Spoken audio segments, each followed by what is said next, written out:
Hello and welcome back for another very special edition of GNAT-TV's In-Depth series. I'm Andrew McKeever, the news director at GNAT-TV's News Project. It's a pleasure to have you with us today on Wednesday, February 1st.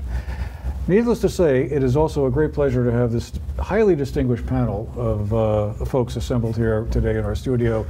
None of them really need an introduction. We'll give you one shortly, but before we get to that, just wanted to kind of tell you a little bit about what we're going to be talking about. Some of you may remember that back last fall we had a conversation with a group of folks from the millennial generation. It was on Zoom, and they talked a little bit about some of the concerns and issues they had about life and where things were going. So it gave me an idea that we needed to have another conversation with the baby boomers. So, okay, boomers, here we are. Here we are. Anyway, we wanted to just sort of have this distinguished group of folks here to talk a little bit about reflections from, the past 70-something years, and kind of what stands out, what do we think of now, what do we think we're leaving behind, all of that. So without any further ado, let's meet our panel here. We're really grateful and pleased today to have with us Cynthia Kilburn, who is, as many of you know, the former co-owner of Kilburn's convenience store, and that's where we all would go to buy winning lottery tickets as opposed to just sort of investing in the state's education fund. And Cynthia still is a Justice of the Peace and a member of the board of Civil Authority in Manchester. Cynthia, thank you very much for coming. My pleasure. And for being willing to put up with all these people here. Also, great to have with us Bob Stannard. Where to start with introducing Bob? That could take a long time, but basically to boil it down to a nutshell, he's a former state representative. It was a fairly long time ago, but we won't get into the numbers just yet. He is a book author, he's a former lobbyist, maybe he still is a lobbyist. By accident. Sort of, kind of.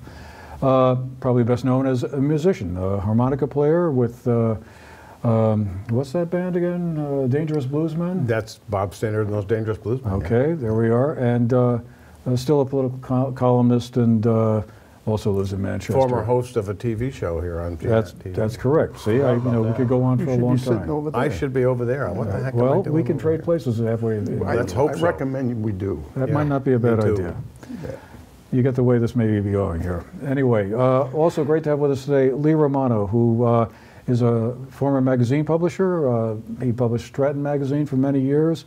Even more importantly, he's a bass player for the Don't Leave band and also on the board of the United Counseling Service. He's also a great singer, I might add. You left that out. Well, that too. All right, let's put that in there. Thank you, Bob. Better bass player than Paul McCartney. Anyway, great to have you all here. Thanks for making the time for what I'm sure is going to be a fascinating conversation that our audience is going to be, staying right with us for the entire run of the show here. So just to kind of get started, I thought, to put things in context, actually, we talk about baby boomers and, that conjures up a whole kinds of images for a lot of people, but just to put things into perspective here. In 1945, at the end of World War II, the population of the United States was 140 million people. Over the next 19 years, from 1946 to 1964, which is roughly the boundary lines of the baby boomer generation, there were 76 million babies born. Now, if you wanted to compare that to today, if we had a comparable baby boom today going on, starting, let's say, in 2020, when the population of the United States was 332 million, that would mean we would have about 186 million babies being born between 2021 and 2040, or about 10 million a year. That's compared to about 3.6 million a year that we're currently seeing. So just to give you some idea of the sheer numbers involved. So anyway, that meant a lot more schools had to be built, a lot more teachers had to be hired, and marketing opportunities galore for companies as we all advance through the different age brackets. Anyway, without any further ado, let's... Well, I'd just like to say something about that, and that is, thank God television reception got better. Yes. What would have happened then? That was close. We almost had an extra 170 million people here. Around. Yeah, I mean, we just had rabbit ears back then, and then you got all them babies. So now we have live streaming. Oh, God. That was close. Yeah. Anyway, let's go around the table here. Cynthia, let's start with you. What stands out about when you look back on the past, and you think back to when you were in grade school and high school and college and so forth? What stands out? What were some of your big takeaways from our time here? Well, looking back, it seemed like a much more simple time. Our biggest concern when everyone around this table hit college was Vietnam, and we really thought that ending that war was going to end wars forever, and obviously we see they're still very much around.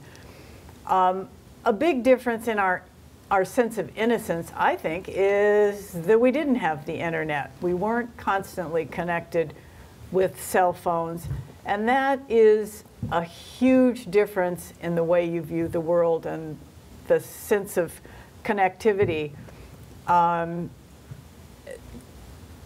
So it did leave it a simpler time because you didn't know everything that was going on. If you needed to know something, you had to look it up in an encyclopedia. Now you just say, hey, Alexa, how old is so-and-so? You're right. Everyone has a computer in their pocket. And in 1972, the computer at my university was in the basement and was much bigger than this studio was. And now we carry it around in our pocket all the time. So that is a huge difference in the way we live and the way we relate to the world. Okay. Mr. Stannard? The good news is we're more connected. The bad news is we're more connected. I mean, I'm not so sure that our new life today is, on some levels, it's been great. We get to reconnect with people that we've lost touch with over the last 50 years, and on the other hand, we get to hear everybody's opinion on what they had for dinner. And so, Cynthia's right. I mean, times have changed so fast. It's one of the good things about being our age, and I don't know how old you guys. You're probably younger than me. How old are you? Oh gosh, of course I'm younger than you. Oh, quiet then. I don't want to talk to you. What's he even doing here? It's changed so fast. I mean, I was joking about the television bit. We really did have rabbit ears. We really did have black and white TV, and when I wanted to call my grandparents who lived across the street that I could walk over and talk to, but using a telephone was pretty cool when you were 7, I'd pick the phone up and there was a voice, and it turns out it was Sally Ross, so I didn't learn that until 40 years later. She was the local operator in Dorset. And she'd say, number please, and I'd say, this is Bobby Stannard, and I want to talk to my grandparents. And she'd say, oh, that's John and Lucy, and I'd say, yes. And then all of a sudden, my grandmother would be on the phone. She'd just move some wires around. Let that sink in. I mean, that was my life growing up in South Dorset. You would pick the phone up, on a party line, by the way. I could talk to the McFalls or the Brookses next door if they were on and say, hey, by the way, then my Aunt Charlotte would say, Mommy, get off the phone. It's such a difference. Things have moved so quickly, and you don't really get to appreciate that until you get to be old. And then you look back and you think, wow, look what's happened. And then, when you hit 70, you think to yourself, okay, we went from that to where we are today. Where is this going to be in 10 years, Sure. 5 years, 50 years from now? What's this going to look like? Exciting on some levels and kind of scary on others. Absolutely. And Lee, what's your take? Well, those are very obvious, very strong parts of things that have taken place and how they've changed over time. The things I remember was the simplicity of my childhood. I remember my aunt lived right around the corner, and I remember playing with my cousins, and I'd hear my mom say, Lee, dinner. Yeah. I mean, your life was pretty much where you lived. You went to school, you came home, you had some social things you did, you played sports.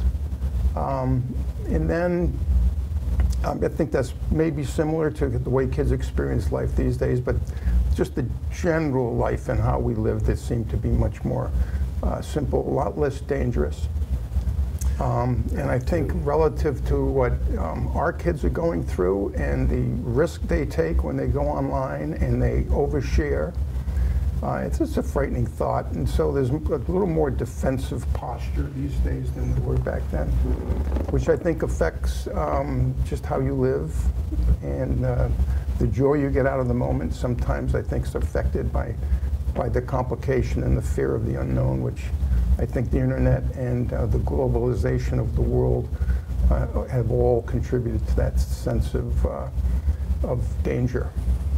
I certainly agree with that, and I think that those of us around this table have the advantage of living in Vermont, where it's closer to that simple time, because you do know everyone's children in the town. You pick up the paper and you read about a game at Burton, and you recognize the last name even if you don't know the children. And so we do have the advantage of a little more rural and a safer lifestyle, but absolutely it is different.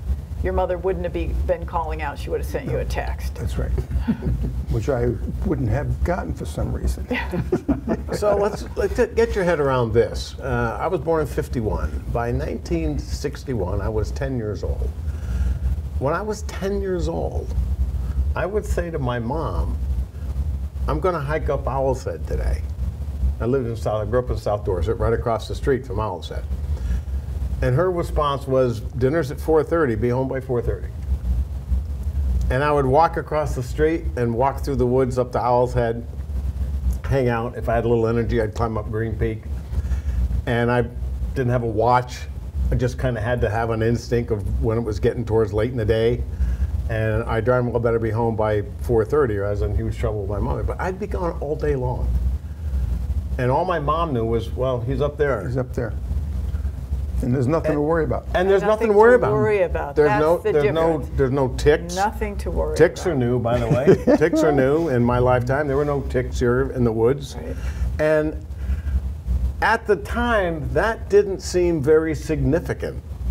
But as I've gotten older, I look back and I look at the times I'm living in today, I could no more imagine my grandson, who just turned 10 years old, wandering off in the woods and be gone all day long.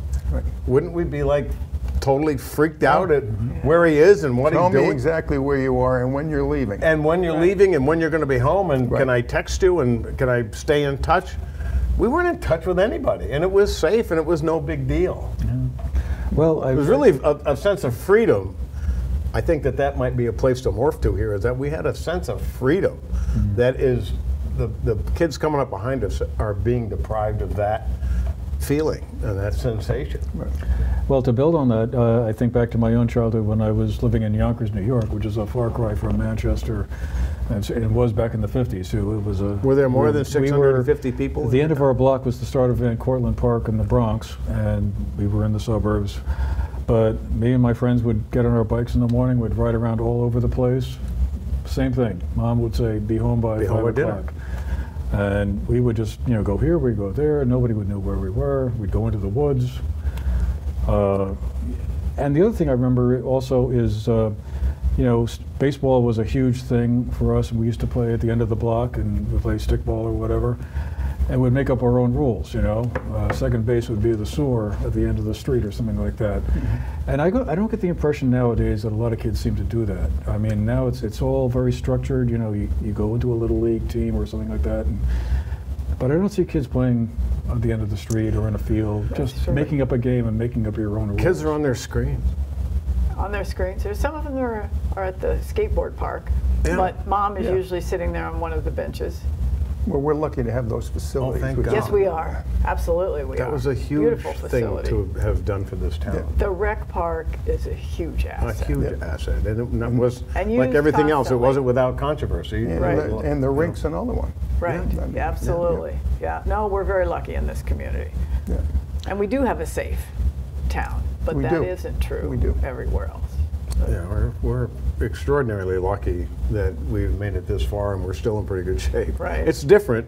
It's a very different place than where I grew up, and probably is for you guys. But we're still better than There's another thing I think that's changed. If you recall growing up in the 50s as a child, the food we were served Oh, right. And what can was in, that was important to know. And I think in terms of processed foods, which were a big part of our upbringing, that we have changed. I mean, those of us, particularly living up here, I think that's been a big part of it for me, is that you are careful about what you consume, knowing that it's in your long-term best interest. And I think that lifestyle is something that people here have really gravitated towards, which is a very positive thing.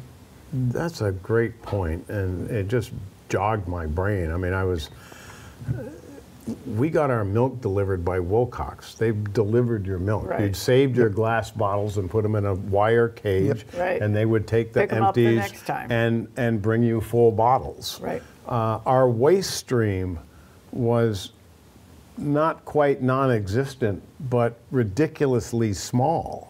We didn't throw things away. We Right. didn't have Right. plastic. Think about that. We may have had a little plastic, but we didn't have a lot of plastic in our lives. We bought by bulk, and Mom made food, and she stayed home, and Dad went to work. Blah blah blah. Right. But the food consumption was stuff that was grown here, and oddly enough, 70 years later, we're back to that. Finally. Right. Well, and back, just so you know, Bob, we figured out that we were all born within 14 months of each other. So if you're Clearly you're the So, oldest then. Just saying. actually, by weeks. by 10 days. 10 days. Lee is 10 days older than I am. Just so you all know, 10 days older. He certainly looks a lot more than But older. so when I was in college, recycling became a big thing. Then it kind of fell out of favor. Yeah. Now it's back in force. But you think about the 50 years since we were all in college, how much the landfills have grown and what we're leaving behind just in the way of garbage Right. and plastic. Right. The things, luckily, the state of Vermont now insists on composting, which is wonderful. That gets a little something right, out of the landfill. But it's frightening what we are leaving behind. Progress in that is our most Progress. important product. Yes, yes. And that's what plastic, my gosh, it's easy, it's cheap. Right. No one ever thought Right. about where's it going to go. Where's it now? No, Right. we don't think that. When we don't they think made like the that. movie The Graduate, Oh yeah, Talk- Mrs. Robinson. yeah, plastics. Get into plastics. Great future. That's your future. In and Dorset, what's happened? in that era that you're describing, in the early 60s, late 50s, Dave Baker had a pickup truck and stopped by every other week and picked up whatever garbage you had and dumped it out behind Harold Snow's, which we know is Haskins Gas, right across from the Dorset Quarry. Right. And there was a, seriously, tiny landfill there that took care of the whole town. One guy in a pickup truck. Moving into the marsh. Well, slightly. Well, that's right. Regulations were a little slim back then. But it was a great place to shoot rats and that sort of thing. But anyhow, that was it. It was a guy in a pickup truck. Dave Baker was the garbage guy. Yeah. And there were no Packard trucks. There was no big landfills. There was a gravel pit that had a corner in it that you could put stuff in because there wasn't much waste. As some of you may know, after I got out of the legislature, I went to work for East Mountain Transport and got a real close-up look at what we call the waste stream. When I was general manager of that operation, I had to get rid of 120. You mean Biff hired you? I know, do you believe it? Weak moment. Everybody has them. What's he thinking? I had to get rid of 120 tons of garbage a day. And today, I would guess that it's probably closer to 150 since I've been out of that business. Get your head around that. I mean, that's what happens when your population grows. That's the number. That's what it is. Right. 150 to 350. And today, our population in Vermont is about 600,000-ish. It hasn't 40 or changed 50, much. yeah. Hasn't, well, if you look at the rest of the country, it's still been pretty slow growth, but it's pretty amazing how it's changed and what the impact of more people has. We don't even have a landfill here anymore. We put our garbage in a truck, and where does it go? You know where it goes? Coventry, I Some think. distant shore. Some distant shore. We don't have any The idea. last one is in Coventry. And when you don't have to take responsibility for that sort of It's thing, out of sight, out of out of mind. sight, out of mind, then you say, well, I'll just throw that away because it goes somewhere and I don't have to take responsibility for it. It's a terrible way to live, but that's how we live. That's how things have changed. Well, let's fast forward a bit from the good old days of the 50s and 60s and 70s, although there's so many things to talk about from that era that I definitely want to come back. But I wondered, what do we make of the world today? I mean, what strikes you as being kind of interesting, cool about today? You know, we talked a bit about the internet and social media and stuff like that, but there's so much more going on besides that. Is there something you see happening today, or at least let's say over the last 20 years or so, that strikes you as like, wow, that's really interesting. If we had that back in the glory days, wouldn't that have been fun? Access to information comes to mind. The ease with which you can get questions answered. I mean, it's, you Right. had right there. books all over the house hoping that if there was a question you needed to have answered, something up there could do it. But now you could be in your car and you have a question and boom, you get the answer. Or if you have a thought, you can also tell it to make a note to read later. So Can I do it later? Yeah. I won't be texting while driving. But no, I think that's something that stands out to me as something very, very valuable, convenient. I think libraries surprisingly seem to be holding their own, which is a very good thing, and bookstores as well, obviously, the better ones. But being able to just access that kind of information at your fingertips is remarkable. Who would ever imagine that? It makes us look really smart. I mean, somebody asks you a question, and within 15 to 30 seconds, you have the answer, and you feel so brilliant. Unless they heard you ask Alexa what. Well, so For the what? You're information. being accused of cheating with your intelligence? The one thing that sticks out in my head is that this group went from the summer of love to the winter of hate. Yep. That's And the that's not scary the thing. positive thing you're looking for, and No, I get it. positive, But- negative. It's real, though. It was- But it's the level of hate and discontent and discord, not just in America, but worldwide. If people are not terrified at what they're seeing, they better be. Because we came from a place, our music, our life, our upbringing was one of nurturing and love. Right. We go back to, on the way here, I'm listening to the Beatles, and oddly enough, they were singing All You Need Is Love. And I'm old and I like that song. Yep. And it's really apropos because that's how I grew up. And I look at, I don't want to get too political here, but I look at Congress, members of Congress. I look at people on the street. I watch the insurrection with the rest of us. In my lifetime, I would have never dreamed anything like that would happen. People are angry and they are hateful. And frankly, I think to a large degree, this is responsible for that. We should go back to rabbit ears. And I think that we also have a much larger homelessness population because people are not taking care of their own. You lived in a neighborhood where grandparents or aunts and uncles were right around the corner. Everyone took care of their own family. There were very few homeless people. There was, a poor farm in many communities where then they had a place to go. They lived indoors. They were given work to do and good food and a warm place to live and stay. Now they're on the streets because families are not taking care of families. That is. So there is a breakdown. That's such an important component. And again, my grandfather was a plumber, and the man who was the namesake of the road I live on, Wide Awake Road, Dan Wide Awake, was a farmer, and he got too old to farm. I thought they named that after you. No, that would be sound asleep, clearly. Thank you. Glad you come back. Good one, though. He couldn't farm anymore. So my grandfather hired him as a plumber. He wasn't a plumber, he was a farmer, but a farmer is you know, by default, a plumber. Eventually you figure out And everything. I don't know if he was a great plumber. He probably could go get a wrench or two, but that was the way it worked. If there was someone who was incapable of dealing with themselves, people would just rally. And there wasn't a big fanfare. It wasn't like, hey, we got to help this guy out. Right. It was just, you could see it. Right, you do it. Maybe I can help him out. I got a little extra work. I'll hire him on. And that's how it was. And it was, nobody thought about it. It wasn't like welfare. It wasn't like a handout, although it was. I mean, he gave him something to do. And you think about that today, and it just, no, it doesn't happen. And the Perform that you talked about, which is on Richville Road, it was on Richville Road, there were not very many people there, a dozen people maybe, that had to. They came and went. They came and went. They found something else to do. Society helped them find jobs. Their neighbors and move helped on. them. Their neighbors helped them. Right.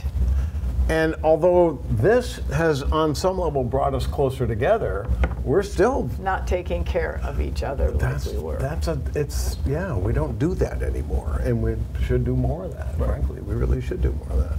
I wanted to ask you though about, to expand a bit maybe on the point you were making there about the winter of hate, the polarization we're seeing. I mean, it's not the first time in the country's history where we've been through a period of polarization. I mean, you can look back almost to the very beginning of the country, basically, certainly to the Revolutionary War era, the post-Revolutionary War era. I mean, historians have often pointed to the presidential election of 1800 as being a low point in American politics. Civil War, obviously. And then, you know, we come up to the 60s, which is another pointed as another time when there were tremendous divisions within the society over Vietnam, civil rights. You know, there are a whole number of things that we could probably say were, you know, divided people. And although it's funny, as I think back on that period, I don't remember it seeming to be as serious to me as it does now. And maybe that's because I was a teenager and I didn't know enough about it. But you know, I look back and try and figure out, well, where did the current polarization kind of emerge? And you know, the last 25 or 30 years seems to have just been different from what we went through in the 50s, 60s, 70s, 80s. There seems to be less kindness, why less is that? compassion. Right. Yeah. I mean, even just comments people make on someone's social media post.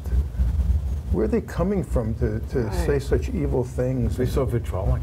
I mean, over what? Do you feel better having said that? I mean, you made your point. Okay, that's great. And then you get these threads within threads, and you know, you go down that hole, and it's like depressing is the word. It's like this is. Well, this is a good question, Andrew. In that the country was born out of conflict. This country went through slavery, went through the Civil War, went through multiple wars, went through the Vietnam War. This country in the world has always been subjected to propaganda and disinformation. But I think that today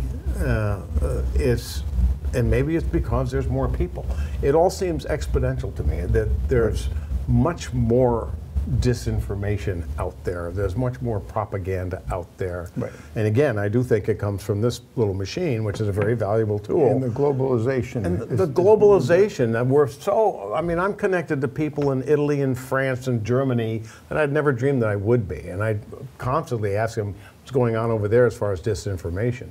I mean, we've gone from a place where NBC News has been, I hate to use the word trumped, by the National Enquirer. That verb should be thrown out of the book. It should be. Okay, make a note. Siri. The National Enquirer seems to have taken over the New York Times or the Wall Street Journal, and it's scary when I see people being interviewed on the street about certain things, and they go, "Well, no, that's just."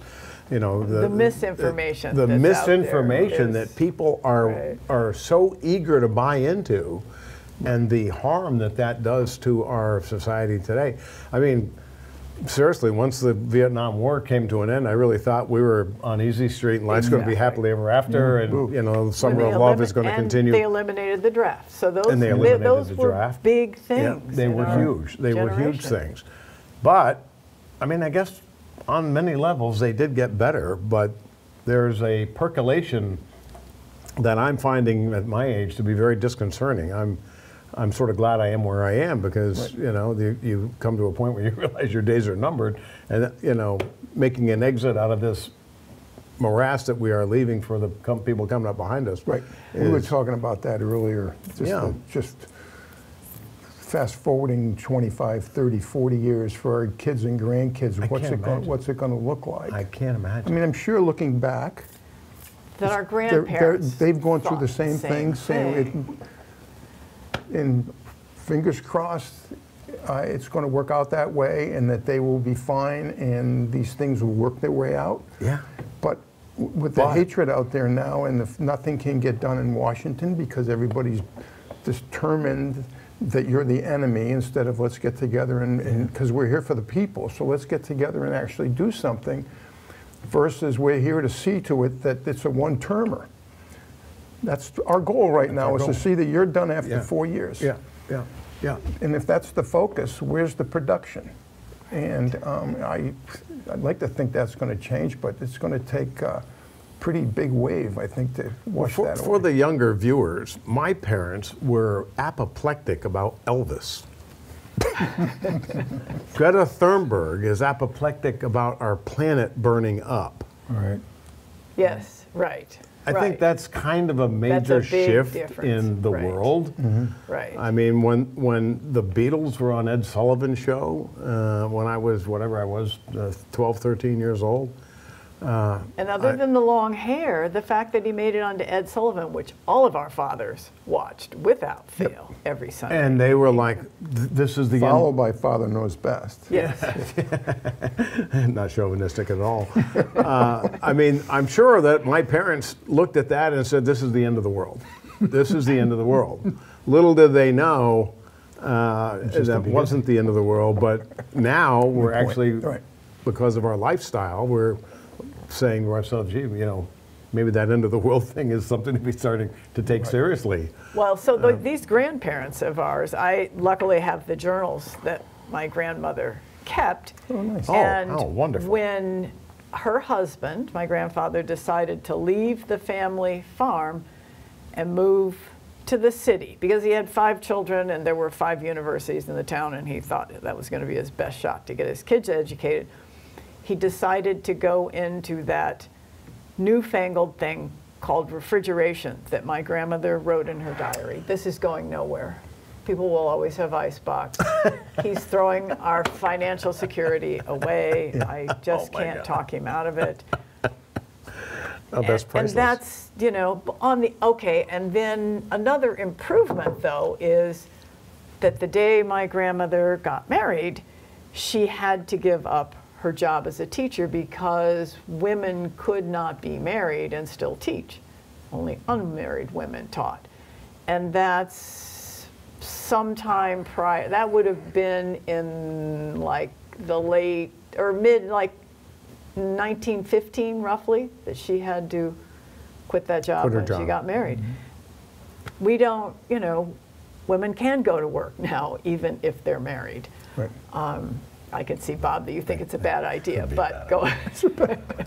I want to say that. I got a mic here. Boy, talk about the good old days, huh? Oh, yeah. I mean, oh, man.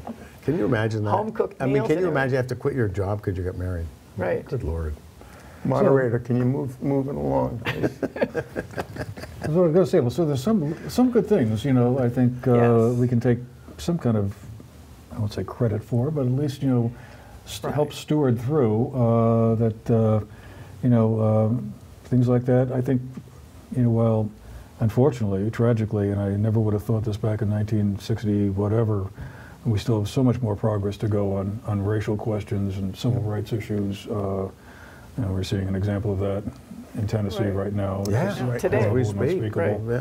But I think, you know, there, you know, like the issue you're talking about there, that, you know, women can now continue on and build a career, irrespective of their marital status. Right. That's good. Or your sexual preference. Right. Yeah. Think about that for just a second. I think people do have more freedom, I think, to kind of Right. you know, be who they are. Right. And have that be accepted. And I mean, at least in certain parts of the country anyway. Absolutely. I mean, so I went to college at Berkeley, which was extremely liberal and open, but I didn't know any openly gay people on campus because that was still kept under wraps. Yeah, kept under wraps. And that was, you know, late 60s. So we have made great progress with that in areas. That's a wonderful sense of freedom for a lot of the country. Absolutely true. So, so we have made some good progress. It seems to be in a bit of a holding pattern right now, don't you think? We've got serious issues we're faced with. I mean, Yes. global warming comes to mind. Yes. All these other things, by the way, are going to mean nothing Mean nothing if we burn up the planet. if this goes unchecked. Yes. Yes. And But they, for whatever reasons, and I'm sure it has to do with what's popular and what's not, and if we're going to do it, whose yard is it going to be in, Yeah, yeah. etc. But the fact is, there are several things that require legislation. Leaders need to take the bull by the horns, and so far they haven't been able to. Well, the polarization doesn't help that much. It's Right. well, that's it. And you talk about the environment. You talk about gun violence, mental health. It's kind of, they feed into one another, and it's like, okay, well, not this term, not this term. I don't want to go home and say that I voted for something that might affect your gun rights. Well, this is not taking away rights, right? We're just trying to think about how this violence is taking place and why such the upsurge. That's one of the things that concerns me. Right. The interesting thing about what you just said is that these issues that seem to have polarized our politicians are supported by 70 to 80% of the population. And as a former politician, I mean, I would just look and do the math. I mean, if 80% of the people want to do something, I'm with you. Yeah, You right. know, and today you have 80% of the population that are pro-choice and want to do something about gun violence and want to do something about whatever. And our politicians are like, well, if I do that, I'm going to impact my base, whatever that means. Right. Well, Right. how about Challenger. how about thinking about creating a new base for yourself then? well, and that's Because that base is out there. Right. That's a lot of what's slowing down our environmental issues, because you try to make a change and the people do object. California has a law where I think 3 years from now you will not be able to sell a new non-electric car in the state. You can't sell a new gas-using car. And a lot of the communities in California are no longer giving permits for new gas stations because they say you want to put in electric charging stations, okay, Yeah. but we aren't going to need more No. gas stations because you can't buy a new Right. gas The demand vehicle. will drop, right? So that's being done, but it's not popular. People are pushing back and saying, I have the right to drive a car where I fill it up wherever. I have the right to have a huge oil tank in my basement and heat with that. And so you really have to make these people understand that their own children are not inheriting a safe planet. It's not going to be, you can't breathe the air because the air is not good for you. You can't eat the food that comes out of the soil because we've contaminated the soil. You really have to think about that, and it's inconvenient. Right. Yeah, maybe it will take you an hour to charge your car if you're traveling a great distance. You can't just fill up in 5 minutes at the gas Right. pump. And that may You change with technology anyway. Exactly. Yes, they may become faster, but it needs to be, a lot of that needs to be legislated because nobody's going to make those changes. A car company doesn't want to be unpopular by saying, we only have electric cars. You want to buy a gas one, you've got to go someplace else. They're not going to cut their own throats financially. The people have to say, well, we aren't buying your gas cars. Right. Or the legislature has to say, you can't sell your gas cars here. So this goes back to this disconnect, which is sort of a theme in this whole conversation. And I get that people are saying, I have every right in the world to drive a Toyota Tundra truck, which I drove down here really fast, by the way. that gets a whopping 15 miles to a gallon. You know, I get to do that. I don't know if you read over the weekend the story about the Hoover Dam, that the amount of water that's going over the Hoover Dam is getting to be at the point where if it drops another 1,000 gallons, they won't be able to make electricity from the Hoover Dam, the water going over the Hoover Dam. And if it drops another 2,000 gallons, no water will be going over the Hoover Dam at all. So think about that. I mean, this is what we're missing today that I think we honed in on a little more when we were younger, is cause and effect. Something happens and there's a result of that cause, and the effect, the result is not good, so maybe we change our behavior. Today we're so dug in that, you know, the planet be damned. I'm doing what I'm going to do, right. and that's that. And you know, I love this debate where I hear my crunchy granola friends saying we got to save the planet, and I go, no, you don't. The planet's going to be fine. The Earth's been around for millions of years. It's just going to heat up and burn us out of here, and then get back to where it was before. So it's kind of more like you got to save yourself. It's about saving humanity and human beings as opposed to the planet. So it's just looking at it slightly differently. And again, I think that we have an advantage here living in the area we do in Vermont, in that farmers markets are big. People are learning a lot about wind farms and solar panels and putting mini splits in their house or geothermal systems. And they are on a small level doing more, and every little bit does help the larger picture. Every gas tank that goes out and is replaced by something else improves our air quality. It takes a lot, all over the country and then all over the world. You know, China has to be convinced to come on board with this also. But here in our little microcosm, you look at it and say, oh, people are compassionate and they do care about each other and they look out for each other and they take care of the environment and they're not filling their garden full of pesticides. And so you sort of, it gives you hope when you look at this small area and say, well, if this can just keep multiplying, some of it needs to be legislated, but you know. And I'm sure you've all heard some of the consternation about Vermont trying to address climate change, and we're just a small state.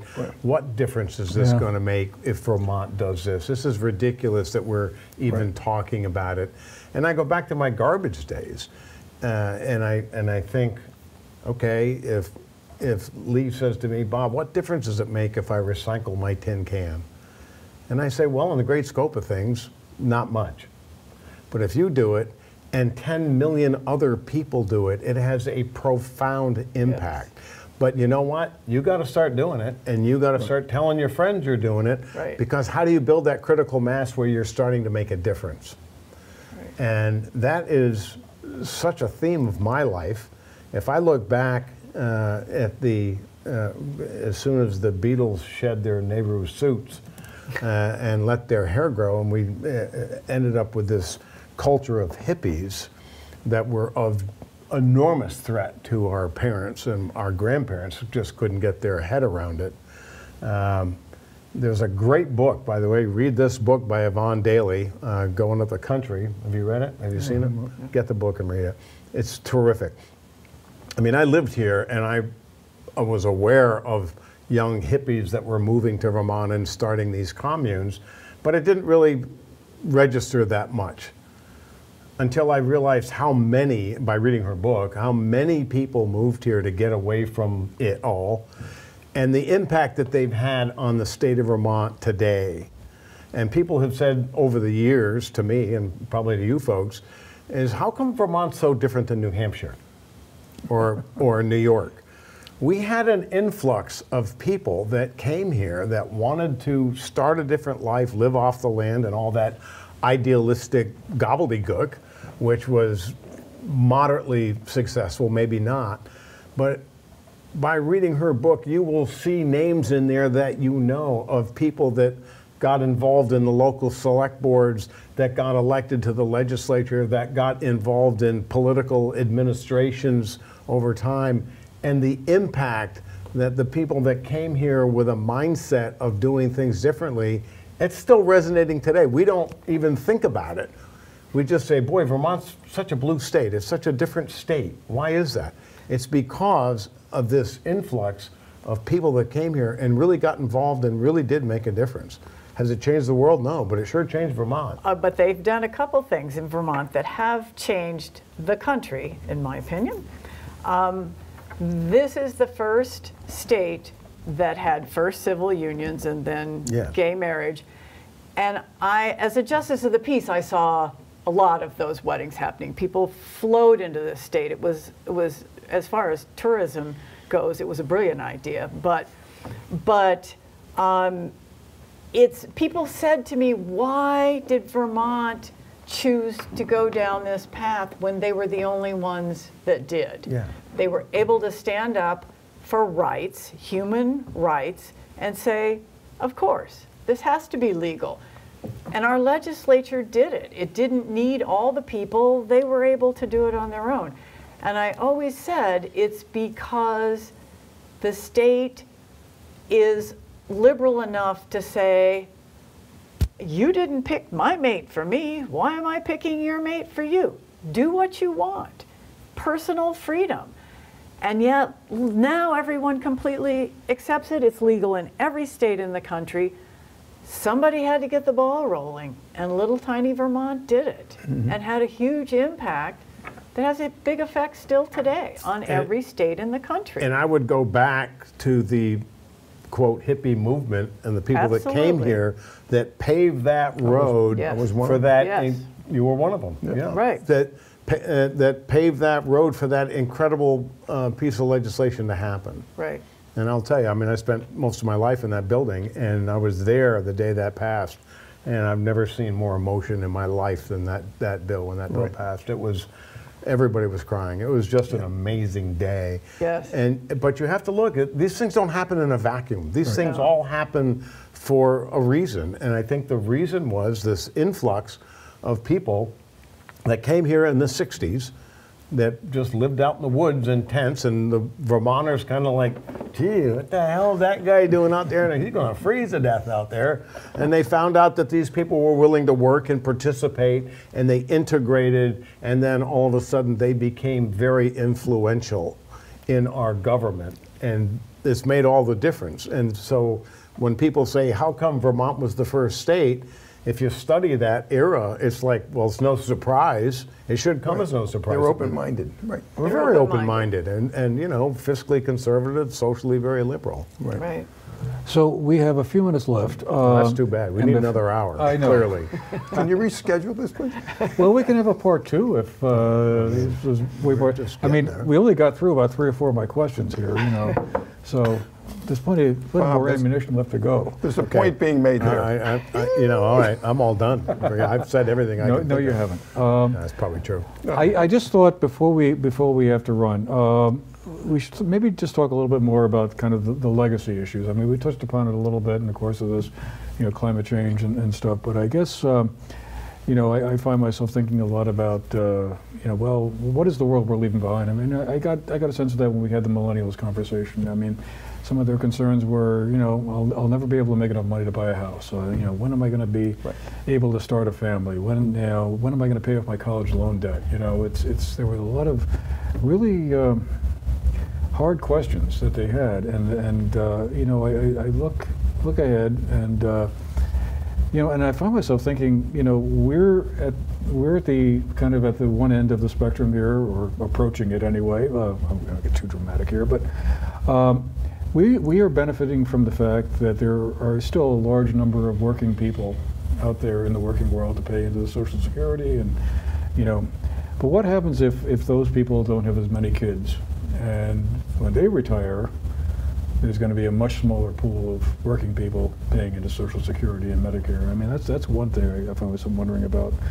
But the climate bit is certainly another. I mean, and kind of, I don't think, you you can pin the blame on. I mean, of course, you know, we tend to talk about the baby boom generation as sort of one monolithic group, and of course, that wasn't the case at all, right?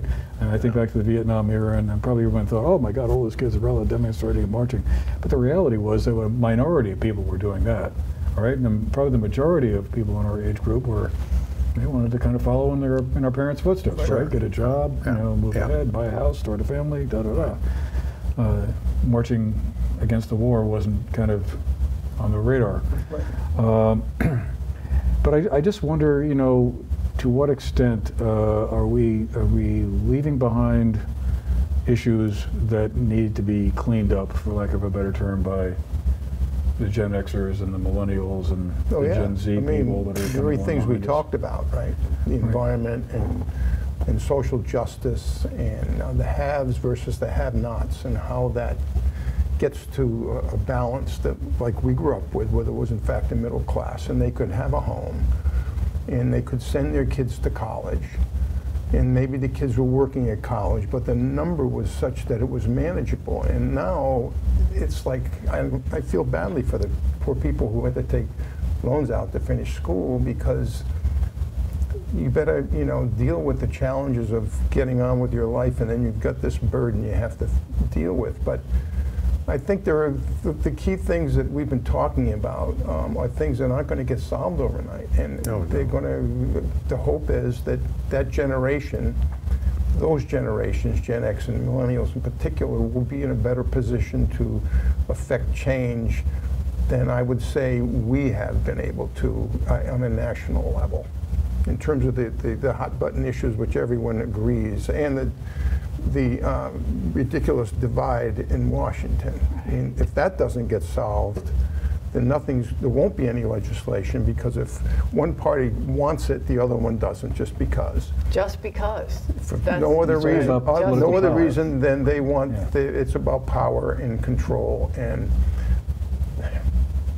I mean, it's not a real promising scenario, in my opinion. It's just a matter of somebody's going to have to step up and see that something happens, and there's still plenty of time for us to do it. But we're not having the same influence that we did back when we were their age. Right. Lee just touched on the haves and have-nots. We grew up in an era where the ruling class was the middle class. After World War II, we had a very powerful middle class in America. And since then, in our lifetime, we have seen income disparity of mega proportions in this society. When my dad could make $10,000 a year and afford to build a house, have his wife stay home and raise 3 sons, and put me through college at Castleton College for $2,500 a year, we've morphed from that to we're trying to find a 1-bedroom apartment over a garage for $2,000 a month that I can't afford. Right. That's the biggest problem facing everything today. As far as legacies go, we experienced living in a time of the best music ever made, and we never got to talk about it on this show. So clearly we got to do another show. We had no control over this agenda. I mean, 2 freaking musicians on a panel, and at the end I have to talk about the greatest music ever. But go ahead, you get to close out. We're already, you got 4 seconds. No, you got another, you got more than that. You got about 4 minutes. No, I know, Beatles or the Rolling Stones, who are better? Or the Grateful Dead, whatever. Grateful Dead, oh please, it's the Grateful Dead. Velvet Underground, please. Jerry Garcia. Oh, Jerry Garcia. No, That's it. I mean, once they stopped smoking pot, these guys sounded terrible. You, on the other hand. And now you're going to be able to buy pot in downtown Manchester. So, you know. There's something I never saw coming. No, I know. I can't say that's an improvement, but that's just. But those players are leaving us. I mean, David Crosby. Crosby, Stills, and Nash. Crosby, Stills, and Nash. They were a sound of the time. They defined they absolutely folk did. rock, vocal-driven music with a message. And Bob Dylan. Yeah. Yeah.